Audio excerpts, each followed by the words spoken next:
नमस्कार, मैं हूं अमित कुमार। अभी एक लोक गायिका काफ़ी प्रसिद्ध हो रही है, आप सब ने उनका नाम सुना होगा, नेहा सिंह राठौर। लेकिन नेहा सिंह राठौर पिछले कुछ दिनों से जिस प्रकार से काम कर रही है अपने गीतों के जरिए अलग अलग मंचों पे जाके, आप अगर इनके बारे में ठीक से अध्ययन करेंगे तो आपको पता चलेगा कि ये लोक गायिका कम और देश के एक विपक्षी राजनीतिक पार्टियों के या कुछ राजनीतिक विचारधारा से पोषित होने वाले लोगों के राजनीतिक एजेंट के तरह काम कर रही है। यानी इनके अगर आप पूरे छवि का विश्लेषण करेंगे तो आपको पता चलेगा कि ये एक राजनीतिक एजेंट है, ये पॉलिटिकल एजेंट है, एक विचारधारा का, एक राजनीतिक पार्टी का। आप सोचिए, एक लोक गायिका का काम समाज में क्या होता है? लोक गायिका का काम होता है कि समाज के कुरीतियों पे जो है गीत लिखना, समाज में अच्छे अच्छे विचारों का प्रचार प्रसार करना, समाज में जो अच्छाई है उन पर भी गीत लिखना, समाज में जो बुराई है उस पर भी गीत लिखना। सरकार ने अगर कुछ काम अच्छा किया है तो उसको भी अपने स्वर देना, और सरकार ने अगर कुछ गलत काम किया है तो उसका भी विरोध करना अपने स्वर के जरिए, अपने गीतों के जरिए। लेकिन आप नेहा सिंह राठौर को देख लीजिए। नेहा सिंह राठौर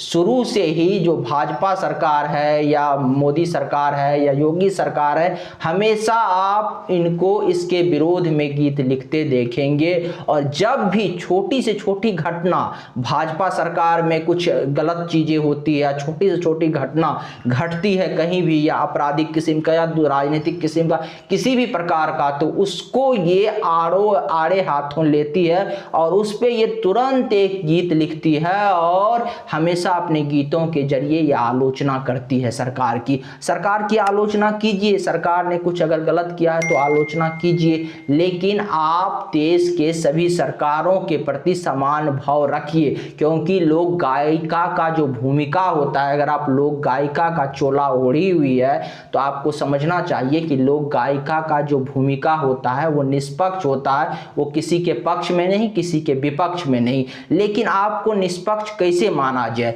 आप एक तरफ, जब राहुल गांधी की भारत जोड़ो यात्रा चल रहा था तो आप उस यात्रा में जाके शामिल होती है, और एक तरफ आप अक्सर सभी मंचों से केवल और केवल भाजपा सरकार की आलोचना करते हुए दिखाई देती है। तो कैसे माना जाए कि आप निष्पक्ष हैं? अगर आप निष्पक्ष होती तो आप सभी राजनीतिक पार्टियों के प्रति, सभी विचार और विचारधारा के लोगों के प्रति समान भाव रखती, लेकिन आप ऐसा नहीं कर रही है। अभी देखिए, इनसे पूछा जा रहा है कि आप बता दीजिए कि पिछले कुछ दिनों में क्या आपको भाजपा सरकार का, मोदी सरकार का, योगी सरकार का एक भी काम आप गिना दीजिए तो सरकार ने अच्छा किया हो। तो ये एक भी काम गिनाने को तैयार नहीं है, ये नहीं बोलती कि एक भी काम सरकार ने अच्छा किया हो। आप सोचिए, कोई सरकार अगर 10 वर्षों से, 8 वर्षों से राज्य करता हो तो क्या वो जनता के हितों में, जिसको लगातार, जिस सरकार को जनता ने एक बार, 2 बार चुना, जो पूर्ण बहुमत से जिसकी सरकार बना हो, और ऐसे राजनीतिक पार्टी, ऐसे राजनेता का आपको एक भी फैसला अच्छा नहीं लग रहा है, इसका मतलब आप उन तमाम जनता के बुद्धि पर और विवेक पे प्रश्न नहीं खड़ा करते हैं जब आप कहते हैं कि आपको सरकार का एक भी काम अच्छा नहीं लगा। जब सरकार एक भी काम अच्छा नहीं करती तो क्या जनता सरकार को दोबारा चुनती? सरकार ने कुछ अच्छा किया होगा, इसीलिए सरकार को जनता ने चुनी। और आप एक लोक गायिका होने के कारण एक भी काम सरकार का अच्छा नहीं बोलती और सरकार के आलोचना में हमेशा गीत गाते रहती है। जबकि होना तो ये चाहिए कि अगर आप एक निष्पक्ष गायिका थी तो सरकार के जो अच्छे योजना थे, अगर आप राजनीतिक मुद्दों पर गाती है, वैसे तो लोक गायिका अक्सर देखा जाता है जो सामाजिक मुद्दे पे गाती है, उसका राजनीतिक से, बड़े बड़े मंचों से कोई लेना देना नहीं रहता है, वो सामाजिक मुद्दों पे गाती है और समाज को उत्साहित करती है। लेकिन आप देखिए कि आप अक्सर राजनीतिक मुद्दों पे गाती है। आपकी गीत की शुरुआत कहां से हुई थी? आपकी गीत की शुरुआत हुई थी बिहार में, जब विधानसभा चुनाव था। उस वक्त आपने क्या गाया था? बिहार में काबा, फिर उत्तर प्रदेश में विधानसभा का चुनाव शुरू होने वाला था तो आपने गाया कि यूपी में काबा। आपको प्रसिद्धि मिली बिहार में काबा से, और ये गीत अच्छा है, आपका गीत वायरल हुआ, लाखों लोगों ने देखा, आपका वीडियो चला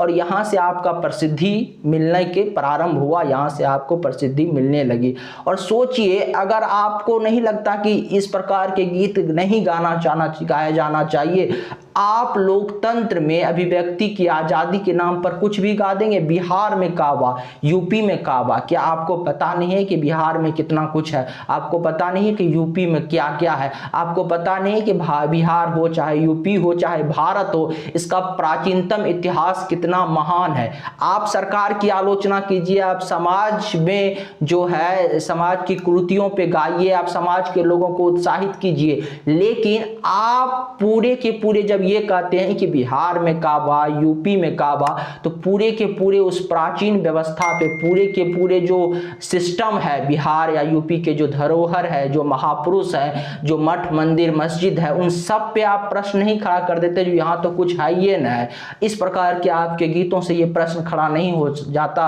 और कल हो के सोचिए अगर आप इस देश के बाहर जाएंगे और हो सकता है जिस प्रकार से ये बढ़ रही है, कल ये गा दे कि भारत में काबा, तो सोचिए विदेश के लोग जब इनके गीतों को सुनेंगे तो वो क्या कहेंगे कि भारत में काबा, यूपी में काबा, बिहार में काबा। ये बोल सुनने में तो अच्छे लगते हैं और लोग इसको सुनते भी हैं, क्योंकि जब इस प्रकार की चटपटी चीजें आती है लोगों को थोड़ा सुनने में ठीक लगता है तो लोग उसको सुनते हैं, लोग इस प्रकार की चीजों के प्रति ज्यादा अट्रैक्ट होता है। और चूंकि इसका वीडियो वायरल हुआ, लोग इन्होंने इनको सुनना प्रारंभ किया और इसीलिए ये लगातार इस गीत को, इस प्रकार के गीत को गाते चली गई। और हमारे देश की एक और समस्या है,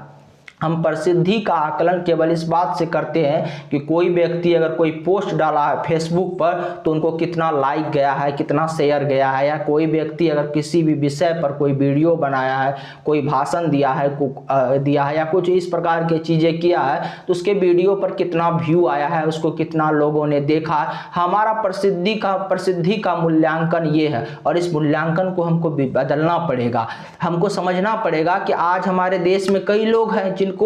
लोग नहीं जानते, जिनके बारे में लोग नहीं जानते, लेकिन वो बहुत ज्ञानी हैं, जो बहुत अच्छे से कार्य कर रहे हैं अलग अलग सेक्टर में। आप देश के सीमा पर देखिए, सरहद पर देखिए, बहुत सारे जो जवान हैं हमारे देश के जवान देश के लिए कितना अच्छा काम कर रहे हैं। कई डॉक्टर इंजीनियर कितना अच्छा काम कर रहे हैं, कई साइंटिस्ट देश के लिए कितना अच्छा काम कर रहे हैं। उन लोगों के बारे में सोचिए जो कोरोना के वैक्सीन बनाया, वो कभी सोशल मीडिया पर नहीं है, वो फेसबुक पर इस प्रकार के पोस्ट नहीं डालते कि हमने कोरोना का वैक्सीन बना दिया, लेकिन क्या कहेंगे कि उनके पास ज्ञान नहीं है, आप उनको मंच नहीं देंगे। और एक लोग गायिका जो इस प्रकार के गीत गाई, जो कहती है कि बिहार में काबा, यूपी में काबा, आपने, हमारे देश के मीडिया ने, हमारे देश के न्यूज चैनलों ने उसको मंच दिया। और मंच दिया किस आधार पर? क्योंकि उसके वीडियो को हजारों लाखों लोगों ने देखा, इसीलिए ये काफी प्रसिद्ध हुई। आप सोचिए इस देश में जब इस प्रकार से प्रसिद्धि और इस प्रकार से चीजों की स्वीकार्यता होने लगे,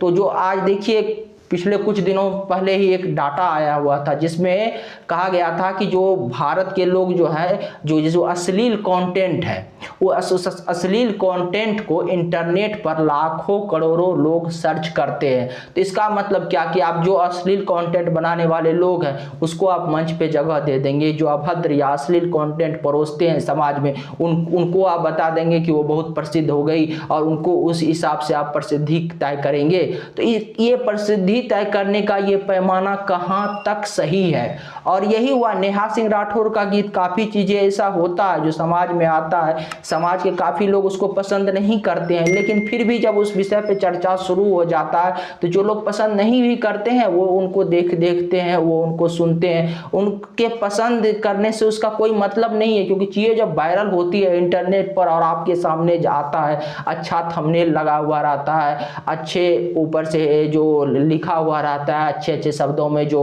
टाइटल लगाया हुआ रहता है, तो ऐसी चीजें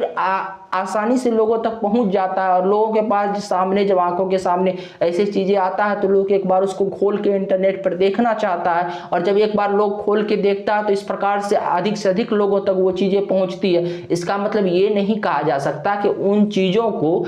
तमाम लोग जिन्होंने देखा है वो तमाम लोग उन चीजों को पसंद करते हैं। या फिर आप आज नेहा सिंह राठौर का कोई इंटरव्यू ले लेते हैं और उस इंटरव्यू पे लाखों करोड़ों व्यू आ जाता है, तो आप ये नहीं कह सकते कि नेहा सिंह राठौर इसीलिए प्रसिद्ध है, उनको उन लाखों करोड़ों लोग पसंद करते हैं। कई बार ऐसा होता है कि कुछ लोग वहां पसंद करते हैं क्योंकि आज देश की हमारी जो स्थिति है, यहाँ पे आप कुछ भी लिख दीजिए, कुछ भी बोल दीजिए,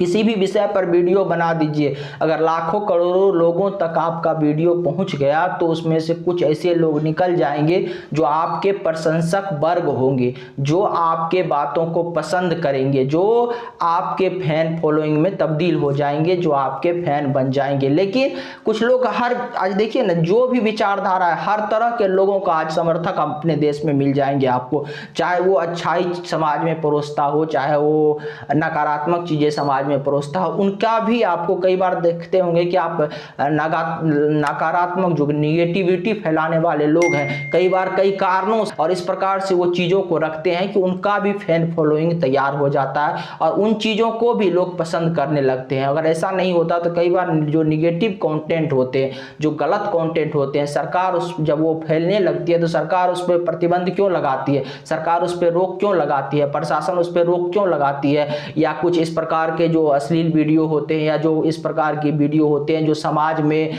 जो है वैमनस्य पैदा करे, समाज में भाईचारा को समाप्त करे, तो ऐसी चीजों को क्यों रोक दिया जाता है या हटा दिया जाता है इंटरनेट से? क्योंकि इसीलिए रोक दिया जाता है कि ऐसे चीजों को भी लोग देखते हैं और कई लोग ऐसे चीजों को हो सकता है देख के उस रास्ते पे चल ना दे, उस रास्ते पे चलना शुरू ना कर दे और इस प्रकार के मार्ग को ना चुन ले, इसीलिए ऐसे चीजों को कई बार हटा दिया जाता है। अब नेहा सिंह राठौर की प्रसिद्धि को आप इसीलिए तो नहीं कह सकते कि वो बहुत प्रसिद्ध है क्योंकि उसके गाए हुए गीत को लाखों लोग देखते हैं या वो जो बोलती है उसको लाखों लोग सुनते हैं। लेकिन ये विवाद फिर शुरू कहां से हुआ? विवाद मामूली सा था कि आपने पूरा एक डीएम को रंगबाज कह दिया, आपने पूरा यूपी सरकार के बुलडोजर पे प्रश्न खड़ा कर दिया और ये सारे प्रश्न आपने खड़ा किया कि पिछले कुछ दिन पहले ही आपने सुना होगा कि उत्तर प्रदेश के कानपुर में एक दीक्षित परिवार में 2 महिलाओं को पुलिस और प्रशासन द्वारा की गई थी, वहां पे जो अतिक्रमण नाम से वो हटाने गया था और उस दीक्षित परिवार के 2 लोगों घर में ही जल के 2 लोगों की मृत्यु हो गई थी और जिसमें पुलिस और प्रशासन का नाम आता है कि प्रशासन ने ऐसा किया और देश भर में इसका निंदा हुआ। वो किसी भी विचारधारा को मानने वाले लोग हो, सबों ने इसका निंदा किया, सबों ने कहा कि उत्तर प्रदेश के प्रशासन, उत्तर प्रदेश के पुलिस ने ये गलती की है और जो ऐसे कृत्य करने वाले लोग हैं उन तमाम लोगों पे कड़ी से कड़ी कार्रवाई हो। लेकिन किसी ने ऐसा नहीं कहा कि हम जो न्यायिक प्रक्रिया है, जो संवैधानिक प्रक्रिया है, उसको अपने हाथ में लेते हैं और अपने हाथ में लेके जो ऐसे अपराधी हैं उसको अपने हिसाब से सजा देते हैं। दीक्षित परिवार के लोगों ने भी नहीं कहा जो हम उस प्रक्रिया को अपने हाथ में लेते हैं, उस सिस्टम पे उन्होंने भी प्रश्न नहीं उठाया। उनका भी आस इस देश के न्यायालय पर ही है और इस देश के न्यायिक व्यवस्था पर ही है। लेकिन ये नेहा सिंह राठौर इसकी प्रवृत्ति है कि जब भी आप देखिए बीजेपी की सरकार या मोदी सरकार में छोटे से छोटे घटना होता है तो ये उसको तुल देने का प्रयास करती है। एक तरह से ये एक राजनीतिक एजेंट के तरह काम करती है और इसने उस पर एक गीत लिख दिया। ठीक है, अगर आपको आलोचना करने की पूर्ण रूप से इजाजत है। इससे पहले भी आपने कई बार सरकार की आलोचना की है गीत लिख के, यूपी में काबा, बिहार में काबा और ऐसे अनेक गीत आपने लिखा है। लेकिन उस गीत में आप क्या कर रहे हैं? उसमें आप उत्तर प्रदेश के कलेक्टर को रंगबाज कर रहे हैं, उस गीत में आप बुलडोजर पे प्रश्न उठा रहे हैं। अब सोचिए, उस गीत में आप पूरे व्यवस्था पे प्रश्न उठा रहे हैं और इसके बाद आपको एक नोटिस गया, क्योंकि अगर नोटिस इसीलिए गया कि सरकार को लगता है कि आप इस तरह के आपके बात करने से समाज में एक जो है सरकार के प्रति या बुलडोजर के प्रति या जो प्रशासनिक व्यवस्था है उसके प्रति समाज में आक्रोश फैलेगा और जब इस प्रकार के आक्रोश समाज में फैलेगा तो इसका उत्तरदायित्व कौन लेगा? अगर आप एक जिम्मेवार लोग गायिका है तो आपको अपने गीत गाते हुए अपने शब्दों की मर्यादा को भी याद रखना चाहिए कि आप किस प्रकार से अपने शब्दों की मर्यादा नहीं नांगना चाहिए। ऐसे शब्दों का प्रयोग आपको नहीं करना चाहिए जिसमें समाज में लोगों को आक्रोशित करे। जब समाज के लोग आपके गीतों को सुन के आक्रोशित हो गए और कोई गलत कदम लोगों ने उठा लिया तो उसके लिए जिम्मेवार कौन होगा, ये भी तो आपको सोचना चाहिए। और आपने पूरा एकदम एक व्यक्ति जो कलेक्टर बना है, जो पढ़ लिख के गया है, क्या किसी भी सरकार का एक फैसला कोई सरकार अगर एक फैसला करती है तो इस एक फैसला अगर गलत हो जाता है, या कोई व्यक्ति या कोई सरकार, तो उस एक फैसला के कारण आप उन तमाम प्रक्रिया पे प्रश्न नहीं उठा सकते जिस प्रकार से आपने उठाया है। अगर एक फैसला गलत भी हुआ है तो उसके लिए न्यायालय है, न्यायालय में वो मामला जाएगा और जो न्याय सम्मत प्रक्रिया होगी, जो न्यायालय में कानून का जो प्रावधान होगा उसके अंतर्गत जो सजा का प्रावधान होगा, जो लोग दोषी पाए जाएंगे उनको सजा मिलेगा। लेकिन आपने पूरा बुलडोजर पे जब प्रश्न उठा दिया तो क्या आपको पता है अगर बेगुनाह पे बुलडोजर चलता है, आप गरीब पे बुलडोजर चलता है, बेकसूर लोगों के घर पे बुलडोजर चलता है, तो आप बिल्कुल प्रश्न उठाइए। लेकिन आपको पता नहीं है कि कई बार ऐसे कुख्यात अपराधियों के घर पर भी बुलडोजर चलता है, जिसके घर पे बुलडोजर चलना चाहिए, जिसने लाखों गरीबों के घर पे, जिसने गरीबों के जमीन को हड़प ली, जिसने सरकारों की जमीन को हड़प ली, ऐसे रंगबाज, ऐसे माफिया, ऐसे क्रिमिनल के घर पर भी कई बार बुलडोजर चलता है।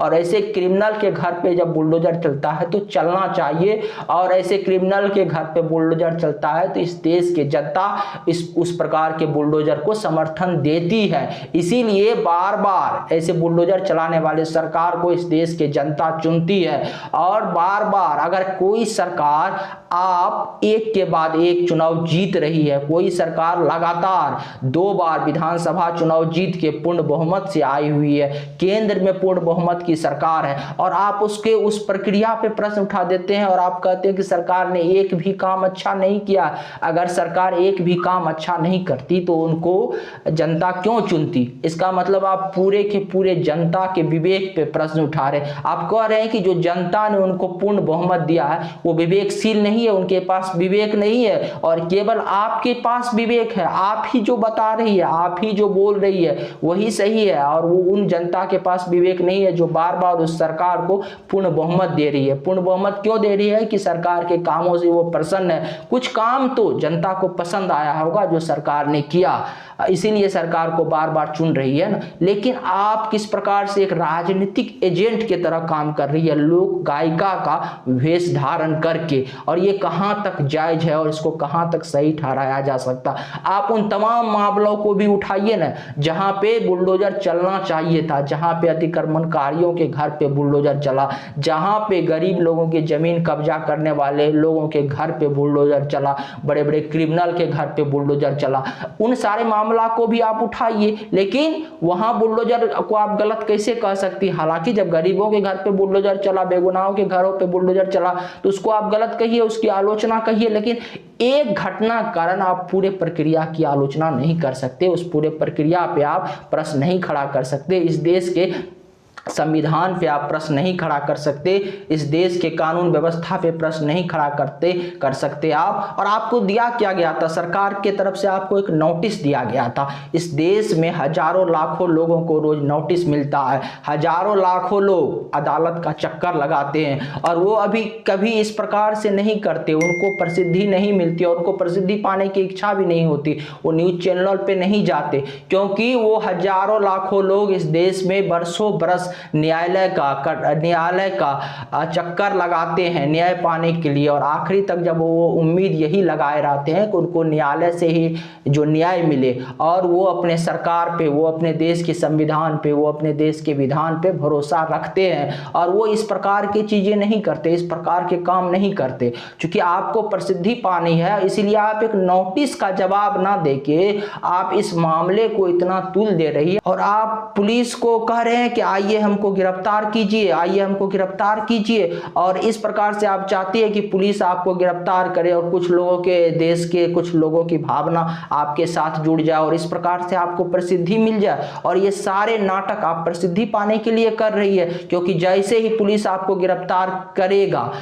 जाहिर सी बात है देश के कुछ लोगों की भावना आपके साथ जुड़ जाएगा, और कुछ लोग कहेगा कि देखिए एक लोग गायिका ने सरकार के खिलाफ कुछ गीत गा दिया और इसके कारण उसको गिरफ्तार